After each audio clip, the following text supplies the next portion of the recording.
नमस्कार दोस्तों, स्वागत है आपका आपके अपने YouTube channel target of government job with R K. दोस्तों, यदि आपने अभी तक चैनल को सब्सक्राइब नहीं किया है तो चैनल को सब्सक्राइब ज़रूर करें और बेल आइकन को प्रेस करें। और यदि आपको वीडियो अच्छी लगे तो इसको लाइक ज़रूर करें और वीडियो को अंत तक ज़रूर देखें। दोस्तों, आज हम पढ़ेंगे मैथ का चैप्टर है नंबर सिस्टम, जिसका पार्ट नंबर 2 रहेगा। हमने पहले भाग में इसके बेसिक्स कुछ जाने, यानी कि जो विभक्ति के नियम है और जातीय मान और स्थानीय मान, इनके बारे में पढ़ा था। यदि आपने इसका पहला पार्ट नहीं देखा है तो सबसे पहले उस पहले पार्ट को देखें ताकि आपको अच्छे से समझ में आ जाए। आज हम उससे रिलेटेड क्वेश्चन करेंगे ताकि आपको पूरा अच्छे से यह चैप्टर समझ में आ जाए। तो जो उदाहरण नंबर 5 दिया हुआ है वो दिया हुआ है इसी से रिलेटेड कि कोई संख्या यदि 4 तथा 6 दोनों से विभाजित होती है तो क्या यह आवश्यक है कि यह संख्या 24 से विभक्त होगी। तो इसकी विवेचना करनी है। कल हमने पढ़ा था कि यदि यदि कोई संख्या, जैसे इसमें कल हमने देखी थी कि यदि संख्या 19,752 है, ये 2 से भी विभाजित होती है और 3 से भी विभाजित होती है, तो इसका मतलब ये 6 से भी विभाजित होती है। लेकिन आज पूछा हुआ है कि कोई संख्या 4 से विभाजित होती है और 6 से विभाजित होती है, तो क्या ये 24 से विभाजित होती है या नहीं। कल हमने ये सिद्ध किया था कि ये पढ़ा था हमने 2 से और 3 से जो विभाजित होती है वो 6 से विभाजित होती है। लेकिन जो 24 से विभाजित पूछा हुआ है ये नहीं होगी। क्यों नहीं होगी? क्योंकि हमने ये पढ़ा था कि 2 और 3 जो इसके सहभाज्य संख्याएं हैं, जो गुणनखंड है, वो अभाज्य संख्याएं होनी चाहिए। लेकिन जो 4 और 6 है ये भाज्य संख्याएं हैं। यदि अभाज्य संख्याएं हो, उनको गुणा करने पे जो मान आता है उससे वह संख्या विभाजित हो जाएगी। लेकिन भाज्य संख्याएं हो अगर गुणनखंड, तो वह संख्या नहीं होगी। जैसा कि इसमें बताया हुआ है कि जो 36, जैसे एक एग्जांपल दिया हुआ है कि उदाहरण हेतु 36 ले लीजिए। ये 4 से और 6 से दोनों से विभक्त होती है, लेकिन 24 से नहीं होती। क्योंकि 24 से इसलिए नहीं होती क्योंकि 4 और 6 है वो भाज्य संख्याएं हैं। सम संख्याएं यानी कि इवन नंबर, जो प्राकृत संख्याएं 2 से पूर्णतः विभक्त हो जाएं, उन्हें हम सम संख्याएं कहते हैं। कुछ बेसिक चीज़ें दे रखी है, शायद आपको ये पता होगी, लेकिन फिर भी पढ़ लेते हैं। सम संख्याएं बताई हुई है, उसके बाद है विषम संख्याएं। जो प्राकृतिक संख्याएं हैं जो 2 से पूर्णतः विभक्त ना हो उसे हम विषम संख्याएं कहते हैं। जैसे 23, 35, 57, 81 जो 2 से विभक्त होती है उसे सम संख्याएं, 2 से ना हो उसे विभक्त संख्याएं, यानी कि इवन नंबर और ओड नंबर। नेक्स्ट है प्राइम नंबर यानी कि अभाज्य संख्याएं। ऐसी प्राकृतिक संख्याएं जिसके 2 तथा केवल 2 गुणनखंड हो, यानी कि 2 या केवल 2 गुणनखंड हो, उसे हम अभाज्य संख्याएं कहते हैं। यानी कि या तो वो खुद हो या एक। जैसे 100 से कम सभी अभाज्य संख्याएं हैं, वो कौन कौन सी है वो दे रखी है। 2, 3, 5, 7, 11, 13, 17, 19, 23, 29, 31, 37, 41, 43, 47, 53, 59, 61, 67, 71, 73, 79, 83, 89 और 97। इनकी कुल संख्या यदि पूछी जाए तो कुल संख्या इनकी 25 है। इसके लिए एक जांच दे रखी है कि माना ए कोई दी गई संख्या है तथा n वह छोटी छोटी प्राकृतिक संख्या है कि n स्क्वायर ग्रेटर देन ए। अब दी गई संख्या को n तथा इससे छोटी प्रत्येक अभाज्य संख्या से विभक्त करके देखें। यदि उनमें से किसी भी संख्या से a पूर्णतः विभक्त नहीं होता तो a एक अभाज्य संख्या होगी, अन्यथा नहीं। अगला क्वेश्चन दे रखा है, उदाहरण नंबर 6 है कि जांच करें कि 173 है एक अभाज्य संख्या है अथवा नहीं। हम जानते हैं कि 14 का जो स्क्वायर है वो बड़ा है 173 से। तो 14 से छोटी सभी अभाज्य संख्याएं कौन सी है? 2, 3, 5, 7, 11 और 13। तो स्पष्ट है कि 173 इनमें से किसी भी संख्या से पूर्णतः विभक्त नहीं होता, अतः 173 है वो एक अभाज्य संख्या है। अगला क्वेश्चन है कि जांच करें कि 341 एक अभाज्य संख्या है या नहीं। तो हम सबसे पहले इसमें स्क्वायर करके देखेंगे कि 19 का स्क्वायर है वो 341 से बड़ा है। तो जो 19 से छोटी अभाज्य संख्याएं हैं वो कौन सी है? 2, 3, 5, 7, 11, 13 और 17।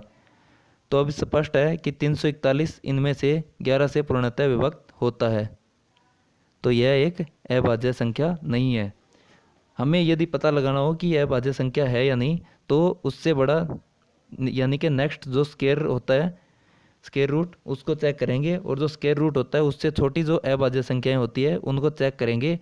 जैसे 341 से पीछे है 19 का स्क्वायर है वो बड़ा है, तो हम 19 से नीचे जो अभाज्य संख्याएं हैं उनको चेक करेंगे, यानी कि इनमें से जैसे 11 से विभाजित हो रहा है तो इसका मतलब ये अभाज्य संख्या नहीं है।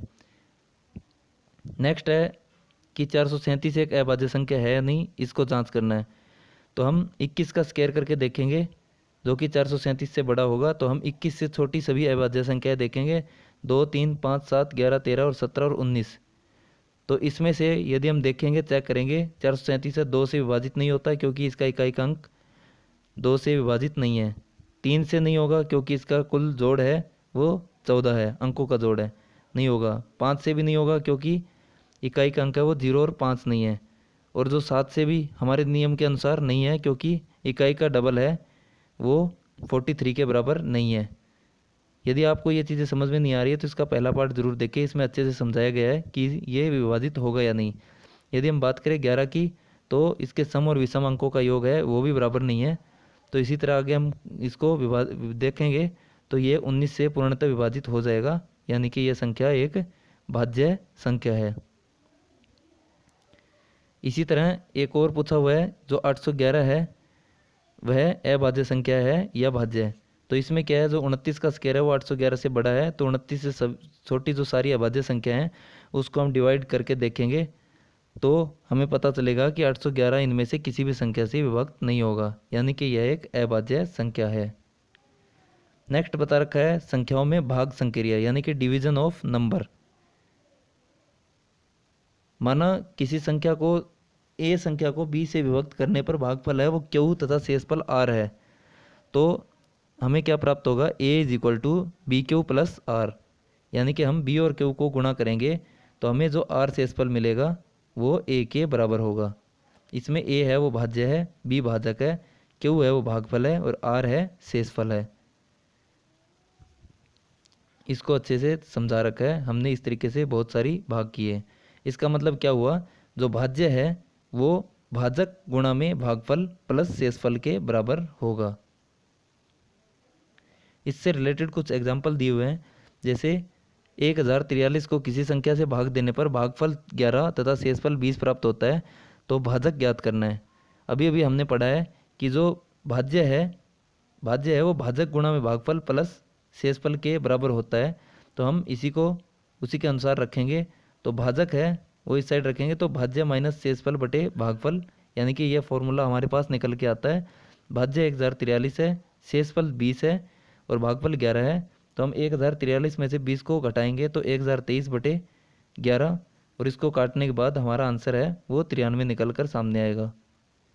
अगला एग्जाम्पल दे रखा है कि 1000 में से छोटी कौन सी संख्या घटाई जाए कि शेष बची संख्या 19 से पूर्णतः विभक्त हो जाए। इसको हमें निकालने के लिए हम क्या करेंगे, 1000 को 19 से भाग देंगे, उसके बाद जो शेषफल बचेगा वो ही हमारा आंसर होगा, यानी कि 12 इसका आंसर आ जाएगा। नेक्स्ट क्वेश्चन पूछा हुआ है कि किसी संख्या को 195 से भाग देने पर 47 शेष बचते हैं, तो इस संख्या को 15 से भाग देने पर शेष क्या बचेगा।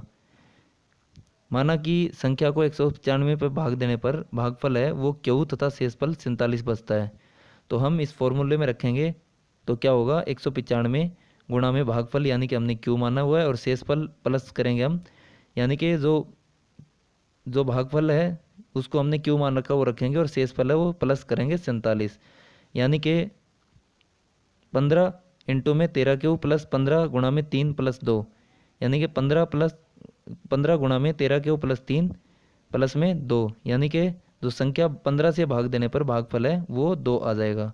हमने 195 के गुणनखंड किए हैं तो 15 गुणा में 13 195 होता है, तो इसलिए हमने 13 क्यू अलग लिखा है ताकि हमारा फॉर्मूला बन जाए, जो कि हमने अभी भी पढ़ा था कि भाज्य बराबर में भाजक गुणा में भागफल, यानी कि हमारे को 195 ही दिया हुआ था तो हमने 195 के टुकड़े किए, 15 गुणा में 13 यानी कि भाज्य गुणा में भागफल बन गया। इसके अलावा कुछ विशेष सूत्र दिए हुए हैं जिनका आप स्क्रीनशॉट लेना चाहें तो स्क्रीनशॉट ले सकते हैं, इनको ज़रूर याद रखें क्योंकि पेपर में अधिकतर ये पूछे जाते हैं। सबसे पहला है a प्लस बी का स्क्वायर है वो होता है a square plus B square plus 2ab, और जो a प्लस बी का square plus A minus B का स्क्वायर है वो होता है 2 गुणा में ए स्क्वायर प्लस बी का होल स्क्वायर, और जो A square minus B square होता है वो बराबर होता है ए प्लस बी और ए माइनस बी के।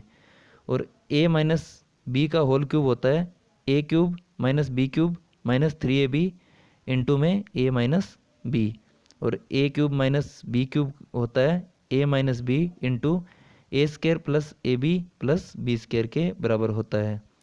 और ए माइनस बी स्क्वायर होता है A square plus B square minus 2ab। A plus B का square minus A minus B का स्क्वायर होता है 4ab के बराबर। और जो ए प्लस बी क्यूब होता है A cube plus B cube plus 3ab plus A B के। A cube plus B cube होता है A B into A square plus B square minus A B के बराबर होता है।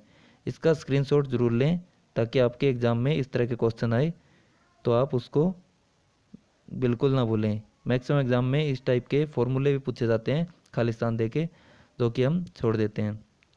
इसके अलावा नेक्स्ट जो चैप्टर है वो समांतर श्रेणी और गुणोत्तर श्रेणी है, यानी कि एपी और जीपी। इसको हम नेक्स्ट पार्ट में पढ़ेंगे। नेक्स्ट वीडियो देखने के लिए चैनल को सब्सक्राइब जरूर करें और बेल आइकन को प्रेस करें। धन्यवाद। और वीडियो यदि आपको अच्छी लगी है तो इसको लाइक ज़रूर